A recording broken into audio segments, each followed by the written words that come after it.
जय हिंद। कैसे हैं? उम्मीद करते हैं आप अच्छे होंगे। आज की क्लासों में हम लोग पढ़ने वाले हैं थेल्स प्रमेय। थेल्स प्रमेय जो 5 मार्क्स में आपको एग्जाम में पूछा जाता है, इस पर ऑब्जेक्टिव क्वेश्चंस भी रहते हैं और 2 मार्क्स के भी क्वेश्चंस रहते हैं। अगर इस पाइथागोरस थेल्स प्रमेय को हम सिद्ध कर देते हैं और आपको बता देते हैं तो इस पर आप 5 मार्क्स का ये सिद्ध करना पूछेगा या ऑब्जेक्टिव पूछेगा या 2 मार्क्स में क्वेश्चन पूछेगा, सब बन जाएगा। तो चलिए हम लोग इसको हल करते हैं और इस प्रमेय को समझने की कोशिश करते हैं।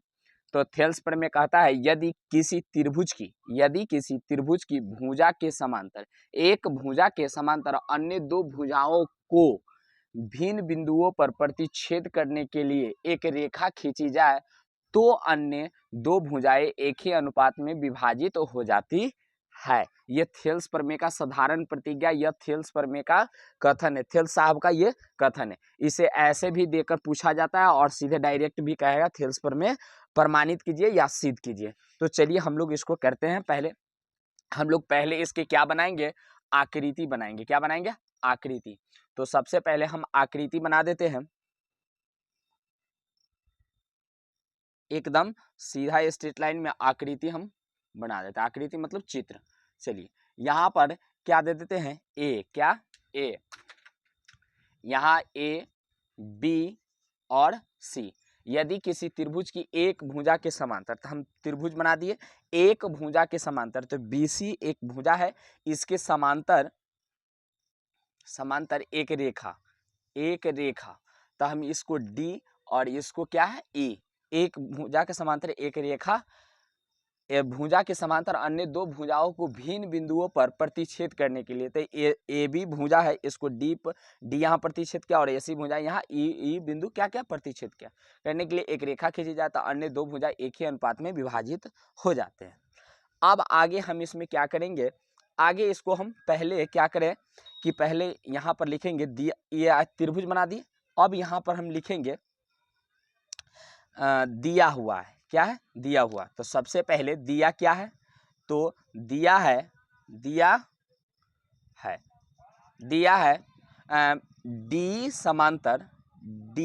ई समांतर क्या हो जाएगा? BC।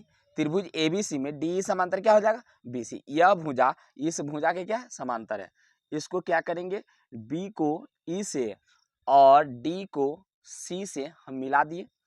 अब हमें इसमें क्या करना है? इसको हम ब्लैक देखिए, इसको हम बुझाने के लिए DE समांतर BC, ये समांतर का चिन्ह दोगो ऐसे होता है, बराबर होता है, उसको खड़ा करके लिख दे, ये समांतर कहलाता है। चलिए आगे हम इसमें सिद्ध करना है। क्या है? सिद्ध करना है। तो सिद्ध करना है।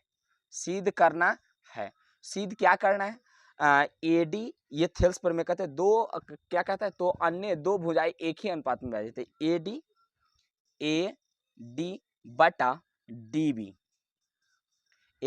बटा DB बराबर AE बटा EC। ये हमको सिद्ध करना है। क्या करना है? सिद्ध करना है। अब हम रचना करेंगे। रचना इस त्रिभुज में क्या क्या रचना करेंगे? तो रचना हम यहाँ पर इस D से एक रचना करेंगे, D से, और एक E से करेंगे। क्या करेंगे? E से। तो यहाँ पर ये 90 डिग्री बनेगा। हम इस देखिए यहाँ पर ये क्या बनेगा? 90 डिग्री, और यहाँ पर भी ये क्या बनेगा? 90 डिग्री। हम इसको M से सूचित कर देते हैं और इसको N से सूचित करते हैं। ये रचना हमने कर दिया, ये त्रिभुज बन गया। हम लिखेंगे त्रिभुज। क्या लिखेंगे? त्रिभुज।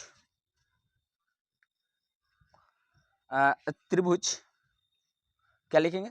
त्रिभुज ABC में DM लंब जो है वह किस भुजा पर? AC, इस वाले भुजा पर, तो EAC हो जाएगा। कॉमा और क्या होएगा? EN जो लंब है वह किस भुजा पर? AB भुजा पर। तो लंब AB भुजा पर खींचे तथा B को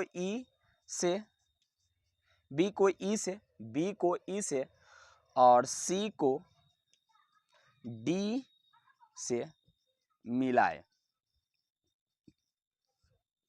क्या किए? रचना में त्रिभुज एबीसी में डीएम लंब जो है एसी, डीएम जो लंब है किस पर, एसी भुजा पर, और ईएन लंब जो है एबी भुजा पर हम लोग खींचे तथा बी को ई से और सी को डी से क्या कर दिए, मिला दिए। अब हम इसमें क्या करेंगे आगे, प्रमाण। यहां तक आपको समझ में आया होगा। आगे हम लोग देखते हैं आगे क्या हो जाएगा, प्रमाण। क्या हो जाएगा, प्रमाण। प्रमाण क्या हो जाएगा, हम त्रिभुज का क्षेत्रफल पढ़ते हैं। त्रिभुज का क्षेत्रफल जानते हैं क्या होता है, त्रिभुज का समकोण त्रिभुज का क्षेत्रफल पढ़े हैं 1/2 गुने आधार गुने शीर्ष लंब या ऊंचाई के। शीर्ष लंब या ऊंचाई एक ही नाम होता है, दोनों का कोई दिक्कत नहीं है। प्रमाण त्रिभुज किसको हम लेंगे, एक त्रिभुज आप किसको लेंगे, तो सुनिए त्रिभुज इसमें हम लेंगे त्रिभुज ए डी ई, तो त्रिभुज ए डी ई का क्षेत्रफल, त्रिभुज ए डी ई का क्षेत्रफल। त्रिभुज का क्षेत्रफल क्या होता है, 1/2 गुने, यहां पर हम शॉर्ट में याद रख लीजिएगा, 1/2 गुने आधार गुने शीर्ष लंब या ऊंचाई की है। तो 1/2 आधार क्या हो जाएगा, आधार हो जाएगा एडी, क्या हो जाएगा एडी, आधार हमारा क्या हो जाएगा एडी, गुने लंब क्या हो जाएगा, इस भुजा पर लंब क्या है, ई एन लंब है। क्या है, ई एन लंब है। क्या हो जाएगा, इस भुजा पर क्या लंब है, ई और एन लंब है। समझ में आया होगा। आगे हम देखते हैं कि पुनः पुनः पुनः त्रिभुज किसमें, त्रिभुज पुनः हम जो त्रिभुज लेंगे वह क्या लेंगे, बी डी ई। एक त्रिभुज हम पहले शुरू में क्या लिए हैं, ए डी ई का क्षेत्रफल लिए हैं। अब इसमें हम फिर क्या लेंगे, लंब वही हो जाएगा, त्रिभुज बी डी ई लेंगे। तो त्रिभुज बी डी ई का क्षेत्रफल, बी डी का क्षेत्रफल वही 1/2 गुने आधार गुने ऊंचाई। तो इसमें आधार क्या मान लेंगे, आधार इसमें क्या हो जाएगा, बी डी हो जाएगा। आधार जो हो जाएगा वह क्या हो जाएगा, डीबी या बीडी कहिए, कोई दिक्कत नहीं है। तो इसको हम डीबी हो जाएगा आधार, गुने लंब इस भुजा पर ही क्या है, ई एन ही लंब है, ई एन लंब है। इसलिए त्रिभुज ए डी ई का क्षेत्रफल, ए डी ई का क्षेत्रफल बटा त्रिभुज बी डी ई का क्षेत्रफल, बी डी ई का क्षेत्रफल। आप देखिए इसको क्या करेंगे, ऊपर वाले का क्षेत्रफल ऊपर लिख देंगे, नीचे वाले के नीचे लिख देंगे। तो 1/2 गुने ए डी गुने ई एन बाटा हो जाएगा 1/2 गुने डी बी गुने ई एन हो जाएगा। ई एन से ई एन कट जाएगा और 1/2 से 1/2 कट जाएगा। तो ए डी बटा डी बी, समीकरण हम इसको क्या मान लेंगे, 1 मान लेंगे। कोई दिक्कत है, आगे यहां तक समझ में आया होगा। फिर आगे हम लोग क्या करेंगे, तो यहां पर लिखेंगे उसी प्रकार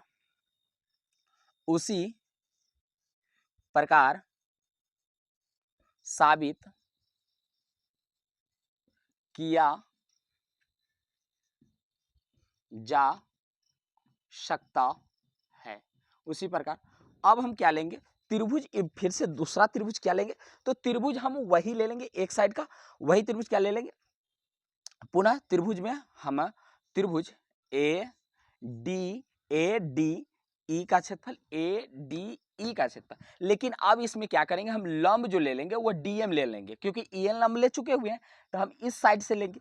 तो त्रिभुज ए डी का क्षेत्रफल बटा त्रिभुज हम ए बी डी ई ले चुके हुए हैं, तो अब हम त्रिभुज क्या ले लेंगे, डी ई सी ले लेंगे। क्या लेंगे, डी ई सी, जो आधार हमारा फिर इधर से क्या आ जाएगा, ई सी आ जाएगा। तो त्रिभुज डी ई सी का क्षेत्रफल 1/2 गुने, इधर से आधार हमारा क्या हो जाएगा, आधार जो हो जाएगा ए डी ई में आधार इस साइड से लेंगे, तो आधार हमारा ये ए ई हो जाएगा। तो ए ई गुने लंब हमारा क्या हो जाएगा, लंब जो हो जाएगा इसमें डीएम लंब हो जाएगा। क्या हो जाएगा, डीएम लंब हो जाएगा, बाटा 1/2 गुने, बटे में आधार हमारा क्या हो जाएगा, आधार त्रिभुज डीईसी में आधार ये वाला हो जाएगा, ईसी ये वाला हो जाएगा। तो ईसी गुने ईसी गुने क्या हो जाएगा, लंब वही डीएम, ई से ये कट जाएगा और ये से ये कट जाएगा, बराबर में क्या हो जाएगा, ए ई बटा ई सी, समीकरण क्या 2 हो जाएगा। समीकरण क्या हो जाएगा, 2। समीकरण 1 और 2 हमें हल हो गया। यहां तक आपको समझ में आया होगा। यहां तक सिद्ध कर लेने के बाद अब हम लिखेंगे, ध्यान देने की बात है, अब लिखेंगे त्रिभुज, क्या लिखेंगे, त्रिभुज, त्रिभुज, त्रिभुज बी डी ई और त्रिभुज डी ई सी एक ही आधार, एक ही आधार, एक ही आधार क्या है, डी डी ई, एक ही आधार, ई डी आधार है, ये वाला डी ई आधार है, डी आधार तथा तथा समांतर, समांतर रेखाओं, समांतर रेखाओं BC और डी ई BC, BC समांतर डी, BC समांतर डी के बीच, के बीच बने दो त्रिभुज हैं, दो क्या है, त्रिभुज हैं। ये पॉइंट हमने क्या लिखा सो समझिए। कहता है त्रिभुज BDE और DEC एक ही आधार D, तो एक ही आधार क्या है D, BDE, BDE ये हो गया, और DEC एक ही आधार D है, एक ही आधार D के समांतर रेखा BC पर DE के बीच बने दो त्रिभुज बनते। कितने त्रिभुज बनते, दो त्रिभुज। कौन सा त्रिभुज है, दो त्रिभुज, दो त्रिभुज। कौन सा त्रिभुज हो जाएगा, त्रिभुज, त्रिभुज BDE,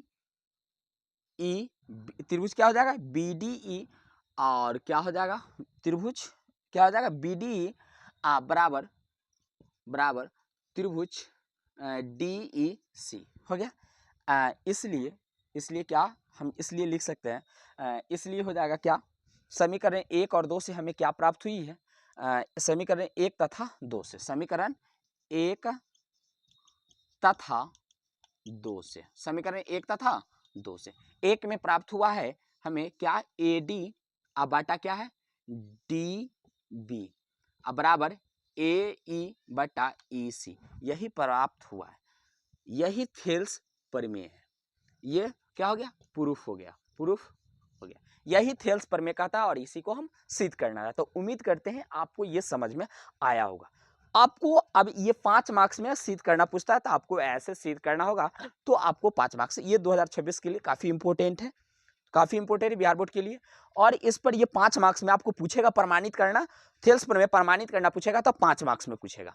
अब इस पर ऑब्जेक्टिव कैसे पूछेगा, ये साधारण प्रतिज्ञा दे दिएगा, क्या देगा, साधारण प्रतिज्ञा। त्रिभुज कहेगा यदि किसी त्रिभुज की एक भुजा के समांतर अन्य दो भुजाओं के भिन्न बिंदुओं पर प्रतिच्छेद करने के लिए एक रेखा खींची जाए तो अन्य दो भुजा एक ही अनुपात में क्या हो जाते, विभाजित हो जाते। यह किसने कहा था, नीचे ऑप्शन रहेगा थेल्स, पाइथागोरस, समरूपता, समरूपता का क्षेत्र, ऐसे आपको ऑप्शन देके तो क्या हो जाएगा, थेल्स हो जाएगा। या थेल्स का सिद्ध करने के 5 मार्क्स में तो ऐसे करिएगा, या साधारण प्रतिज्ञा 5 मार्क्स में पूछेगा तो ऐसे करना। अब इसके बाद ऑब्जेक्टिया आपको कैसे पूछेगा, ऑब्जेक्टिया क्या करेगा, ये जो प्रमाणित हुआ है AD बटा DB, AE बटा EC, इस 4 गो में से कोई 3 का मान दे देगा, इस 4 गो में से कोई 3 का मान दे देगा और चौथे के मान कहेगा ज्ञात करने के लिए। तो क्रॉस मल्टीप्लिकेशन गुना करके आप कर सकते हैं। जब ऑब्जेक्टिव का सेशन चलेगा तो उसमें हम ऑब्जेक्टिव बताएंगे। 2 मार्क्स का भी क्वेश्चन इसी प्रकार से पूछा जाता है। उम्मीद करते हैं ये सारे बातें आपको थेल्स प्रमेय समझ में आया होगा। मिलते हैं नेक्स्ट क्लास में, तब तक के लिए जय हिंद, जय बिहार।